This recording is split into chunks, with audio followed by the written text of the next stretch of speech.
Hi, I'm Kelly. Welcome back to Kelly Reads Books. Today I'd like to share with you the 8-book memory tag that was created by Paul at the Accidental Bookseller and featured on Nicki's channel, My Messy Bookshelf.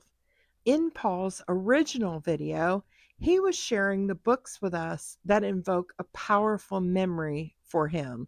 And Nicki went through and touched on books from her childhood all the way up to the present day. Books are like music to me in that I can hear a song and I remember right where I was when I was listening to that song in the back seat of our car on the drive from Colorado back to Michigan, or a song that I sat in my beanbag chair and pretended I was driving to. Those are the songs I remember. And the books I remember my mother reading to me. I remember that same purple beanbag chair being where I read most all my books when I was young. And I remember certain books that made me run to my mother and ask questions. Those are the books I want to share with you today. The first book that I remember from my childhood is Shel Silverstein's The Giving Tree. This book is so special to me because I do remember my mother reading it to me many a night. Spoiler alert, this is a story about how the tree gave so much to the little boy, and even when he was a man, the tree was still giving to him. They ended up together, but the story is very much about balance in your giving, gratitude for what you have and the people around you. I think it's a really important book to share with children and talk about giving. This was a book I highly recommend. The next book was a special book to me, Winnie-the-Pooh by A. Milne. I read the book and I also watched the movies, and I don't know if it was a television series or whether it was a movie, but I watched Winnie-the-Pooh. I loved this story about Winnie the Pooh and Christopher Robin, Tigger, and Piglet, and all the things that they got up to in the 100-Acre Woods. I remember my mother reading this to me. Great first chapter book for children. The next book I read as a child, I remember reading this book myself because there's a part in this book that I distinctly remember, and that's Charlotte Webb by E.B. White. This is a story about love and loss. I remember reading when Charlotte dies and running to my mother and asking her, what happened to Charlotte? Where is she now? It opened a discussion about death and dying and the things that live on in life, like Wilbur taking care of Charlotte's children and grandchildren. It's a special story. The next book that I want to share with you is a book I read as either a preteen or a teenager. I'm thinking somewhere around 13 to 16 years old. I read Margaret Mitchell's chunky book, Gone with the Wind. First chunky book I ever read, and it was intimidating, but I wanted to know this story. I had seen the movie, and I've always believed and still believe that movies and TV adaptations don't do the justice for the book. I had fallen in love with Clark Gable as Rhett Butler, and I loved Scarlett. I loved her passion and her perseverance, and this book was really special to me. I know that it's very outdated, but that was that time, and we need to know that history. So I still recommend Gone with the Wind. The next book that I want to share with you would be number one if we were listing these in the importance of the book in our lives. I cannot go through a list of what important books are to me without mentioning the Bible. This has been the roadmap for my life. I was raised in a Christian home, and I fully believe that this is the inspired Word of God. So this is the most important book to me.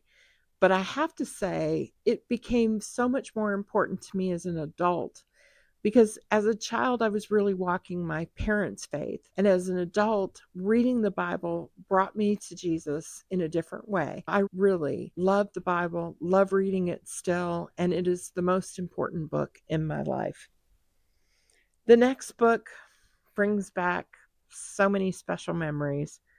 I'm not sure where I got the tune to the song that you sing with this book, but Love You Forever by Robert Munsch is the next book that I so fondly remember in my life. This was a book I bought for my children and read to my kids when they were itty bitty. And the song it's all about a child whose mother takes such good care of him. And every night when he goes to bed, she picks him up, rocks him to sleep, and sings, I'll love you forever.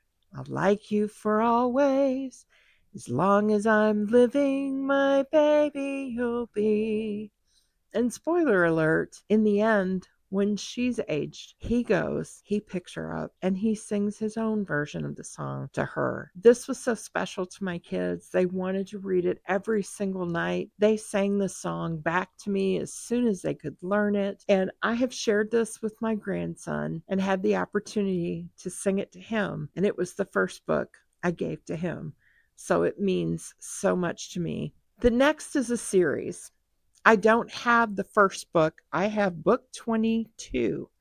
And this is the last one I read. I really have to go back and pick up because I think there's over 30 now, and I have not caught up with that reading. I was a stay at home mom for 6 years.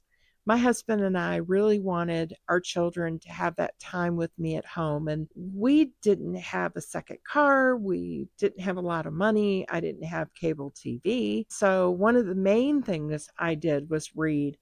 And I could not wait till these books came out. Janet Evanovich, the Stephanie Plum mystery series. These are just fun books. I started reading them in 1994 when the first book, One for the Money, came out. And then I'm not sure when the second book, Two for the Dough, came out. But I had those and was in the bookstore when they were released. I'm not sure why I tapered off reading them, but I'm going to pick it up again. I remember putting my kids down for naps and picking up these books and just getting lost in Stephanie Plum's world. So if you have a chance to read them, I do recommend them. The last book is a book that made a real difference in my life. And I read this right before I went back to work. Mindset, The Psychology of Success by Carol Dweck. This is a really influential book to me. It tells you about two different mindsets, the growth mindset and the fixed mindset. How people with a fixed mindset don't take chances. They don't want to fail, so they don't try new things. They are very stuck in where they are. And then those people with a growth mindset, they're not afraid of failing because if they fail, it's going to be a lesson towards their success. This just meant a lot to me when I read it, and I remember that distinctly. So I wanted to share that one with you. I hope you enjoyed this nostalgic walk down memory lane with me. I want to tag Paul and Nicki, but I'm also going to tag my favorite booktubers. I come across new booktubers all the time and subscribe. One of the newest ones in my repertoire is Jennifer Johnson. So I'm going to tag Jennifer, Krista at Books and Jams, Sue Jackson, Rhonda Holden, Books Are Sick, Coffee, Cookies, and Books, Bookables, Ashlyn Kaylee, and Ian Jabelli. I want to thank you for spending a little time with me. I really appreciate you. I appreciate you watching my videos. I would love if you could, in the comments, tell me what book invokes powerful memories for you. Is it a book from your childhood? Is it a book you just read? Whatever that book is, please share it with me. And if you don't feel like commenting, please leave me, let's say, a stack of books emoji. That will help my channel. I'm very new at this, and I appreciate all the help I can get. I appreciate you, and I hope to see you next time on Kelly Reads Books.